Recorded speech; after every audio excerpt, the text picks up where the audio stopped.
A couple of weeks ago, it was announced that fences won't be impervious to zombies anymore in Project Zomboid. This means that your favorite bases in the game, including the base locations we've previously discussed on the channel, might become suboptimal for your survival starting in build 42. There's still a lot of information we don't know about this new dynamic. For example, will it affect all types of non-player built fences, such as wooden fences, bar fences, military perimeters, or will it only affect wired fences? No matter the situation we find ourselves when build 42 goes live, I've prepared a list of 3 base building ideas that will guarantee your security in Project Zomboid. But before we continue, I've noticed that only 4% of our regular viewers are subscribed to the channel. So I wanted to ask you, if you're not subscribed and you enjoy our videos, please consider subscribing. It costs nothing and it helps the channel a lot. And it helps me continue bringing you guys more awesome content. So without further ado, let's dive right into the video. The first type of impenetrable base is a classic that most of you already know. I'm willing to bet it's going to become the go-to option for veteran players in the future. Simply put, you just need a sledgehammer and a 2-story building and you're set, right? Now, don't worry, I didn't just make you click on this video just to show you something you already knew. This is simply the core mechanic we'll be utilizing in every type of base we'll be covering today, so it's really important that you have that clear. The first type of impenetrable base will consist of a structure that's on the second floor and it's only accessible from the first floor through a device like a cheat rope or ladders if you're playing with a mod that allows you to use ladders. Welcome to ladders.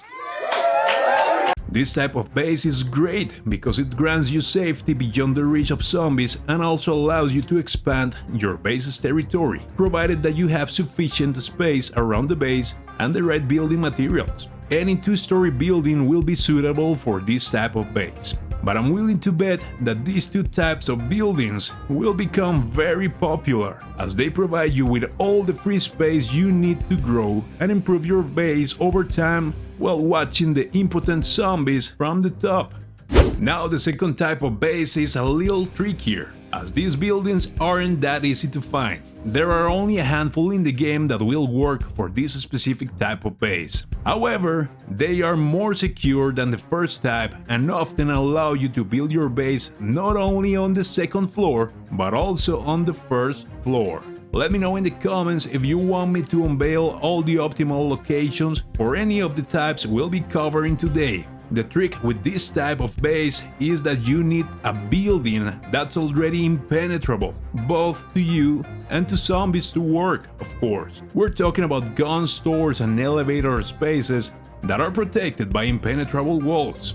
As I mentioned at the beginning, there's still much that we don't know about which fences will be indestructible in the game, so there's a chance that the metal blinds covering all the gun stores will be affected by this change too. In that case, I would recommend creating your base in elevator spaces, as these spots won't be affected for sure, and they are also great as secret bases in multiplayer servers. But we will continue under the premise that the gun store's metal blinds won't be affected by the change. Got it? Get it? Good. In that case, all you need to do is to get on top of the building and tear open a tile on the roof where you're going to set your cheat ropes. That way you'll have access to the entirety of the first floor without being bothered by zombies whatsoever. Over time you can also expand the upper floor areas as necessary. The secret here is never to tear down any of the impenetrable walls of the first floor. For elevator spaces, I would recommend finding a building with 2 or 3 floors where you can tear down a wall that's not in direct contact with the floor, thus not accessible to zombies. Replace it with a window and place a cheat rope, and you have your entrance. Inside, you can build several floors with stairs to access each one, and all will be protected by impenetrable walls.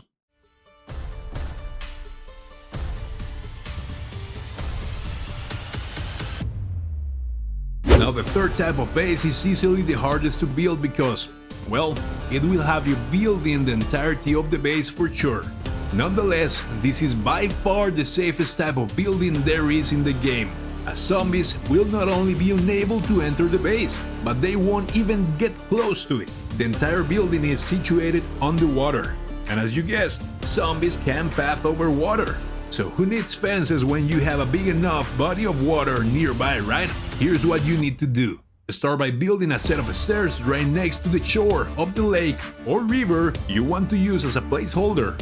Build a bridge connected by the stairs that extends over 2 or 3 tiles away from the shore.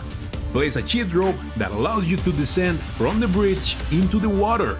You'll notice that once you're in the water, you won't drown, and you won't be able to path anywhere. Build a wooden floor in the same tile where you're standing, and from there, start expanding the flooring. You'll notice that with each tile expanded, you'll be able to move further, and you'll no longer be stuck in a single tile. Go back to the bridge and place a cheat rope on the side right next to the stairs. Then proceed to break or disassemble the stairs. Now, you'll notice that the bridge you built stands in the air without falling to the ground. This is because physics in the game do not impact items like wooden floors. You can use this floating bridge that zombies have no way of accessing to get in or out your base and start expanding it. I recommend you build a wall around the cheat rope on the outer portion of the bridge, as this will protect you from unwanted zombies while climbing the rope. Granted, this third type of base will demand a lot of work and a lot of resources, but it is by far the safest type of base in the game right now. We still have to wait and see how good basements will turn out to be as workable bases, how safe they will be against zombie attacks, and how game mechanics like farming and trapping would work in these areas. But in the meantime, you have now the blueprints to craft the safest bases in Project Zomboid. If you found this video helpful, please consider subscribing to the channel, as we have plenty more useful tips and tricks in store. This is Bladiuss signing off, and as always, happy surviving. Bye bye.